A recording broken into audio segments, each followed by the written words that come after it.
Reform UK. So apparently, I don't know the stats, you probably might know better than I do. The support is at a record high for Reform UK, and there's talk of Tory MPs, what was I looking for? Jumping ship to Reform UK. I think you know Richard Tice, don't you? So, and Farage, you know Farage as well. Yeah. So, we've talked about voting and difference and everything like that before, but does the fact that they're getting this record vote numbers of percentages, does it actually mean anything? Will it mean anything? It doesn't mean anything until the ballots of the election are counted. The latest poll I've seen was 16%. Which is a lot. Which is a lot. The Tories are only on 23 or something. Really? But on average now, Reform are getting 12-13% on average. So the 16 was a bit of a peak, but peaks go up and down time. But what they're doing well, the polling now says they're the third party. They're constantly just beating the Lib Dems now, all the time. So that's good for them. Will it convert to MPs at the election? Will they keep going up? Polling is a strange beast, because when you're speaking to a pollster, you tend to give the answer in the spur of the moment. So, will you vote for Reform in the election? Well, I hate Labour, hate Tories. Yes, I will. Oh, that looks really good. At polling day, you're stood in that polling booth. Who do I vote for? Right, I'm not voting Labour. Right. If I vote Tory, if I vote Reform, and that stops the Tory guy winning, we're going to get Labour. So fear kicks in then, and then people go back to their normal habits. Same with, a Labour voter. I want to vote Reform, but if I vote Reform, the Tories might get in here. So it all goes back to that. So we don't know what they're going to do on the day. Hence why polls are interesting, but are not science. We've got our system in the UK is first past the post, and that really punishes small parties. Yeah. We had UKIP got 4 million votes a few elections ago and got one MP. Scandalous. And that MP was a Tory MP who jumped ship and then stood at the election under you. So he was already a known person with a track record of being an MP. That's probably the only reason they got him. So our first past the post system punishes those parties. Reform are definitely going to help destroy the Tory party, and for that I'm happy. If that means we get a Labour government, so be it. Labour government may be worse than the Tory government, probably will be worse, but you know what? We're sinking anyway, we're dying anyway. Yeah. And hopefully 5 years of a Labour government will show the country that socialism doesn't work. So this dream we've had for the last 15 years of more socialist policies, we want this, we want that, they'll teach us that lesson, just like why Thatcher got elected. The 70s were awful in this country because of socialism. Yeah. And then that will give the Tories 5 years in opposition, maybe to sort themselves out and turn into a proper Conservative party with policies the normal person want, and get rid of all those MPs who are just wets, who are just Blairites, who are just a waste of space. If the Reform manage to win a few seats, then that's a game changer. If they can get some, a few people in there, but we don't know, and I don't know. I'll just be guessing. I think I think your point is valid that the main thing they're going to do is help destroy the Tories, which I agree is a good thing. Yeah. I also agree destroying Labour is a good thing as well. I think, my views now, both those parties need to actually just be, what they need is a leader who's going to say, I'm winding up the party. That's what they need, both of them, but I don't think that'll ever happen.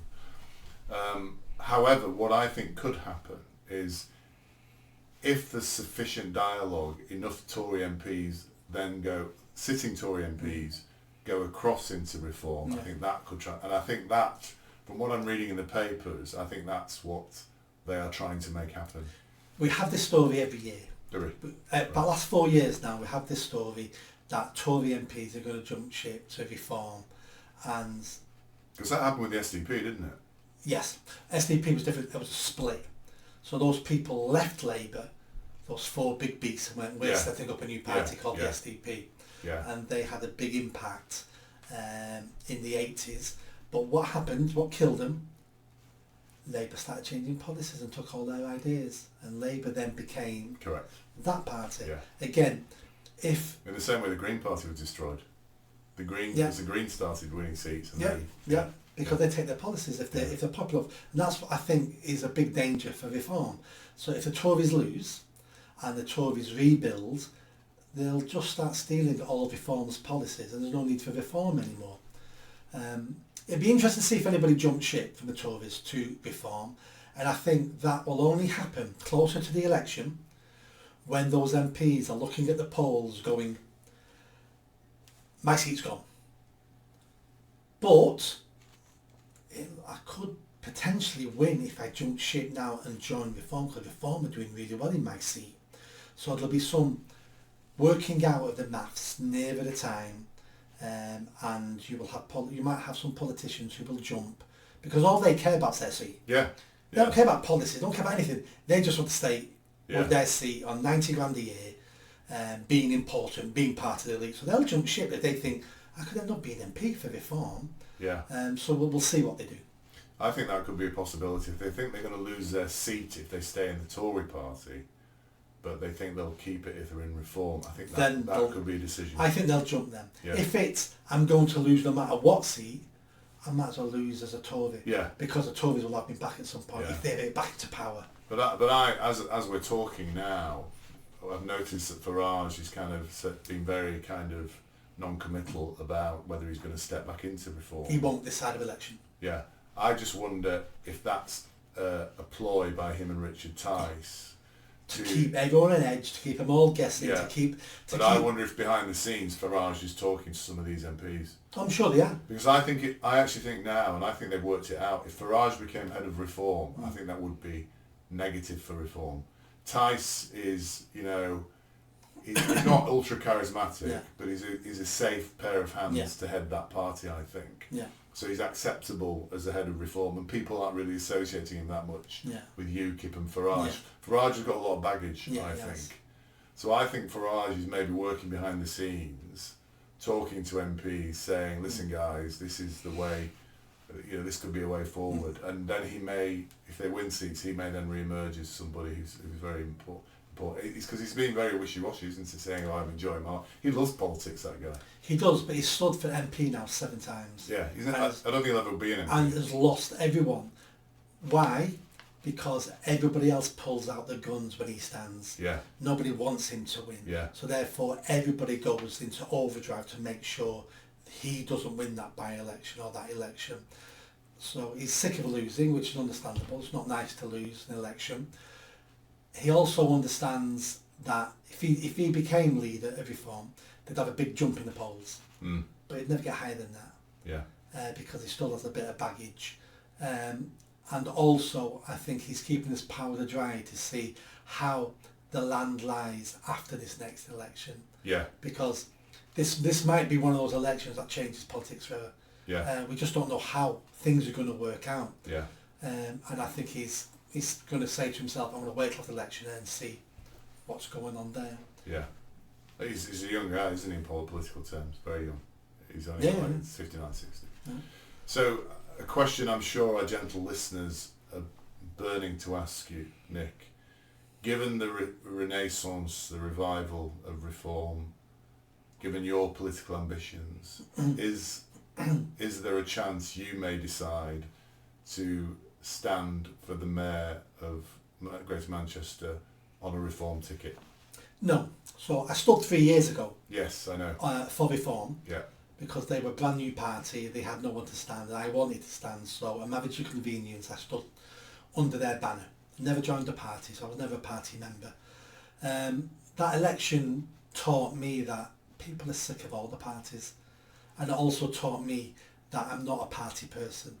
I'm not one to be told, these are our policies, you can't say this, don't say that, don't have those views. It's like, I don't live my life like that, so I'm not a party political person, hence why I'm standing as independent this time. I've had lots of parties approach me wanting me to stand for them, and I've been politely refused all of them. Going forward for me, as far as I can see, is independent, because once you're part of a party, you're part of a team.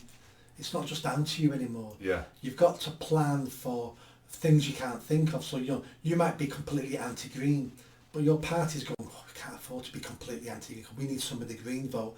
It's like, well, so I'm not going to lie. I'm not going to start saying, yeah, these policies are okay. It's okay if you're a politician, you want to play that game, but I've lived my life on my reputation and doing and saying what I want to do and say. And to start spouting other people now, I'm far too long in the tooth for that. So I say to people who are thinking of voting for me for Mayor of Greater Manchester, you'll get what I say you're going to get. As in, you've seen my policies, I'm going to do them. I'm not for changing. I'm not for, suddenly something happens and the leader or the whip of the party is telling me no and they've changed our mind on that now. It's like, no, I know what I'm doing. I'm going to do what I say. Very admirable indeed. If you like that video, don't forget to subscribe to the channel, hit that notification bell and comment. And if you like what I'm saying about running for Mayor of Greater Manchester, then stick around. Tell your family, tell your friends. The only way I'm going to have a chance of winning is a grassroots movement. So be part of that movement and hit that bell. Thanks.